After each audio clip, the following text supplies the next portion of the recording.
This is Lisa from Mobile Tech Review, and today we're going to look at the Lenovo IdeaPad Y500. This is Lenovo's affordable gaming monster, 15.6 inches, full HD 1080p display, dual NVIDIA GT 500M graphics cards, wicked, and our latest quad-core 3rd generation Ivy Bridge i7 CPU inside. You can get it with 8 gigs of RAM, you can get it with 16 gigs of RAM, you can get it with an assisting SSD drive, and you always get this nifty backlit red keyboard. We're going to look at it now. So the Lenovo IdeaPad Y500, well, the first thing we're going to talk about is the looks, because the Lenovo Y series, particularly the Y580 that we've been covering before this, precedes this model, probably will eventually disappear, was not a very attractive looking notebook. But you figured, hey, you got a lot of value for the money, what can you ask for? Great looks too? Well, in this case, it's actually improved. Yes, it's a black slab, but it's a more stylish looking black slab. Now we have a kind of brushed metal looking finish on the top here. Definitely a little bit of improvement. They say that it's fingerprint resistant. I find that it picks up fingerprints pretty well. Now, certainly it's better than gloss plastic, but you can still see there's fingerprints on this, and I wiped this guy down, well, about 3 minutes ago.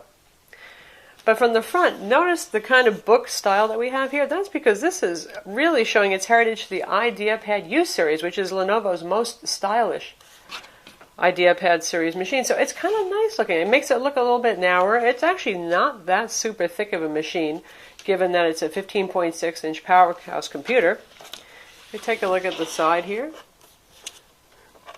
There we can see our copper heatsink there for our graphics card. Kensington lock slot, USB 2.0 port, always on power, audio jacks, mic and headphone, with SPDIF by the way. Back to the front where we started. SD card slot, full size. We have a blank in there right now. And we have a whole bunch of status LEDs beside it. On this side, we have matching heatsink. This is not the removable section, but Lenovo does a nice job with the symmetry. You can see we have our power port right there, our one-key recovery button, standard Lenovo feature, VGA port, gigabit Ethernet, full-size HDMI, and 2 USB 3.0 ports. On the back, nothing but, well, hinge. Nice, beefy, strong hinge. A little gloss going on here. Lenovo likes to mix up their surfaces a lot. Well, I'm not so sure that that's a good idea, but it's up to you. And on the bottom, you can see a huge venting area, and there are indeed fans under here. If you take the cover off, you can see them. Removable battery. There's our latches. This is our graphics card module. We'll show you about yanking that guy out if you want to swap that in with a DVD burner, for example. Little vent right here. The RAM is actually underneath that vent. So a lot of ventilation going on. And again, here's that symmetry, that look. This being the Ultra Bay right here. This being, well, just decorative to match it. But we have a whole lot of ventilation going on. Now we've got our rubber feet here. And to remove this top, it's just straight Phillips head screws. Nothing suspicious, nothing weird there. They're not trying to stop you from getting inside this guy. And we open it up and we see one of my favorite features. Hey, I can't help it. I have boy racer attitude about these things, but I love this red backlit keyboard here. And this is Lenovo's typical wonderful AccuType keyboard. So it doesn't just look cool, it's a real pleasure to type on. Nice smile-shaped keys there. Good separation, which you would expect certainly for a 15.6 inch notebook. Just a pleasure to type on. And we've got a little number pad off to the side. Important to you number crunchers, important to you gamers also. Big trackpad here, offset a bit, since we do have the number pad on the side. Behaves fairly well. Not my favorite trackpad, I have to say, but it does decently. It supports swipe gestures. Once in a while, it just seems to go a little on me, and I have to tap a couple of times to get it to wake up. Probably a driver update will fix that. Our power button is glowing right up here, and we have our slightly red speaker grills here. This has JBL speakers built in, 1.5 watts each. Really nice sound on this, I have to say. Dolby Home Theater 4 approved. As you would expect from something that's supposed to be a multimedia and gaming notebook, the speakers are pretty darn decent on it. And we have a full 1080p display here. 1920 by 1080 coming at you. Nice looking, not a touchscreen. Bummer. I don't know what it is about gaming notebooks, but so far, really, you just don't see them with touchscreen so far. That says a pretty nice screen. It is a glossy screen. It is a glary screen. 220 nits of brightness. Not super duper bright. Perfectly adequate for indoor use. But doesn't combat sunshine real well. And it has this really nice show-offy screensaver, which puts your GPU cycles to good use. So what do you get inside for this configuration that we're looking at, which was pretty much, it's all themes and variations on the same thing from Lenovo US. If you go to order it yourself or if you look in stores, it's going to be the 2.4 gigahertz Intel Core i7-3630QM. That's a quad-core 8-thread processor. Obviously the 1080p display, 15.6 inch. 500 to 1 contrast ratio on that, by the way. You can order it with either 8 or 16 gigs of DDR3 1600 megahertz RAM. It has 2 RAM slots inside. Terabyte hard drive. Optional is a 16 gig caching SSD. That adds about $60 onto the cost, one way or the other. For $11.99, you're going to get that built in. Dual band Intel Centrino wireless N2230. That is compatible with WiDi. And Bluetooth also. That's integrated in with the Intel Centrino adapter. Weighs 5.95 pounds starting weight. I suspect that is without even having the graphics card module in there. Let's just call it 6 pounds. So for a machine with this much power, that's really not a bad weight at all. But obviously this is not Ultrabook. You're going to feel this when you carry it around. 0.6 to 1.4 inches thick, depending on where you measure it from. And we've already covered the ports, so you know it has a healthy sampling of ports. And of course, the showcase is the dual NVIDIA GT650M graphics card, each with 2 gigs of RAM, video RAM. And those graphics cards run in SLI configuration. This does not have Intel HD 4000 graphics. You're running on the GT650M all the time. And that's why, despite the big 72 watt per hour battery, well, Lenovo says you'll get up to 3 hours runtime on a charge. Not super duper long. And for models with that dual graphics card, which is, like I said, just about all of them right now, at least in the US, and Lenovo says that US retail stores are getting all the models are going to have the dual graphics card. 170 watt brick charger. Check this out. Wow, this is, well, pretty darn big. Pretty darn hefty. So, a significant weight, especially because you're going to need this with you since it doesn't have terribly long battery life. Again, that's the price you pay when you get a performance notebook.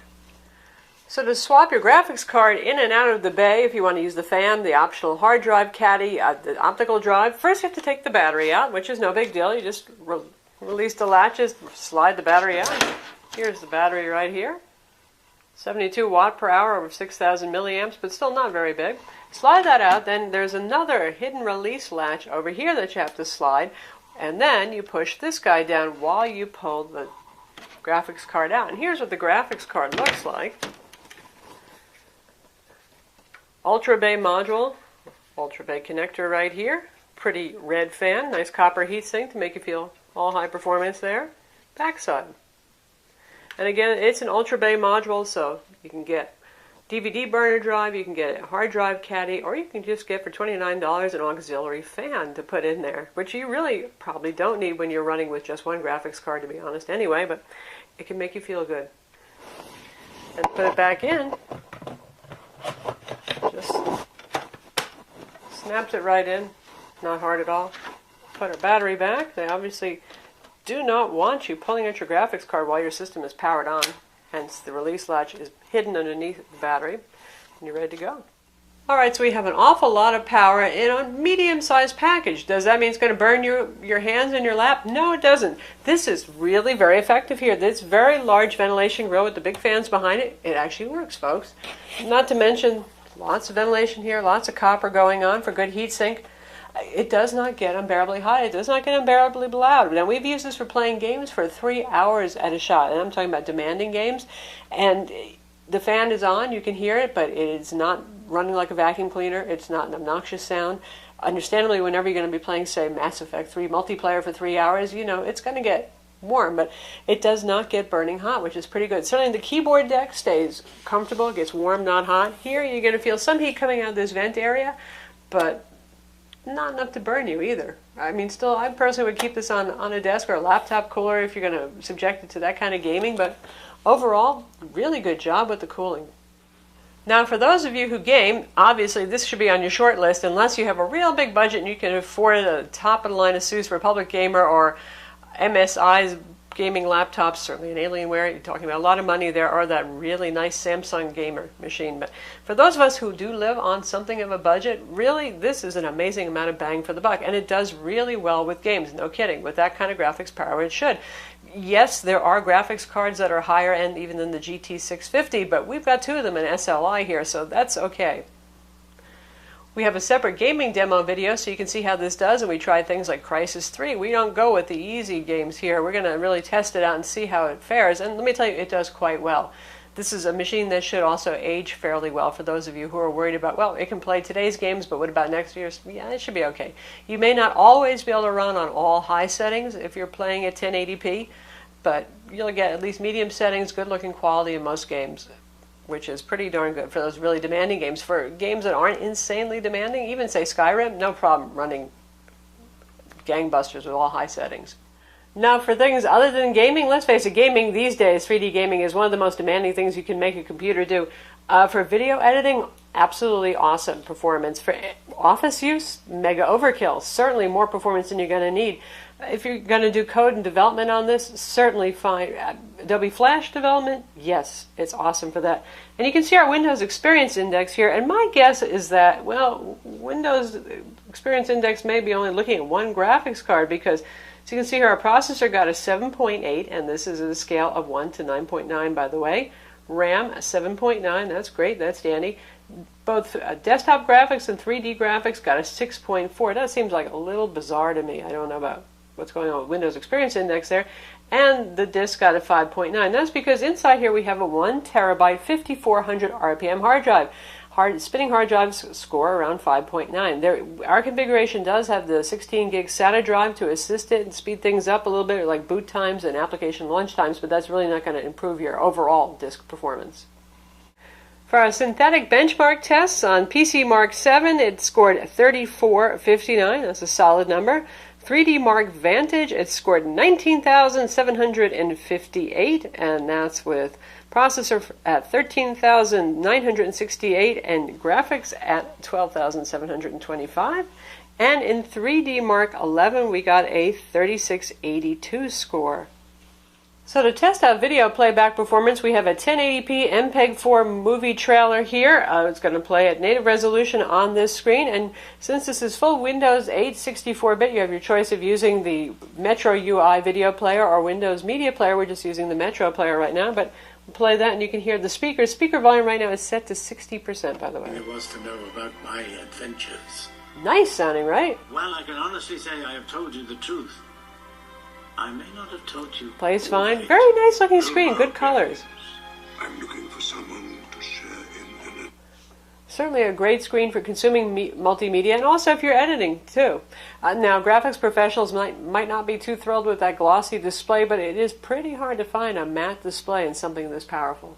And you can see here we have the standard Windows 8 UI, and they've customized it so you get the five tiles up and down right here rather than 3. A little bit better use of space. Perfectly fine, perfectly responsive, and we can use the trackpad to do our gestures here, which we have to do, again, because it's not a touch screen. And for those of you who are not into that, we can get right to our desktop, no problem. The ThinkPad has a 1 megapixel webcam up front, 720p video recording, built-in microphone. Of course, it also has the external microphone jack, and front camera quality is pretty good. It's certainly good enough for Skype video chat, that kind of thing. In our tests so far, Wi-Fi has been reliable on both the 2.4 and 5 gigahertz bands. We've had no trouble with that, and again, it does support wide-eye. So clearly, this is capable of doing more than just playing games, though Lenovo is positioning this particularly as a gaming machine with those two NVIDIA GT650M graphics cards inside and the red backlit keyboard and the red accents, that kind of thing. But really, for anybody who needs some power, again, for those of you who work with 1080p video processing, a great machine to have. Software development, fine. It's really great for anybody who needs serious Core i7 power, lots of graphics power, in a reasonably compact package. To be honest, 6 pounds really isn't that bad, and it's got a fairly trim look to it, and certainly it's more svelte, say, than some of MSI's gaming machines. For those of you who kind of need to cross over and actually carry it with you, say, if you're going to college or something like that, or if you're actually traveling and using this both for business and for fun. It is more portable. Of course, you have that Mondo power brick to take with you too. Don't forget that. So that's the Lenovo IdeaPad Y500. It's available now. Again, as configured here, supposedly it's around $1,100 or $1,200, but Lenovo always has specials, and right now it's more like $900 on their website. Really, really awesome amount of bang for the buck here. It's hard to beat. If you need a performance laptop and don't care about extreme portability, this is the one to get. I'm Lisa from Mobile Tech Review. Visit our website for the full review, and don't forget to subscribe to our YouTube channel.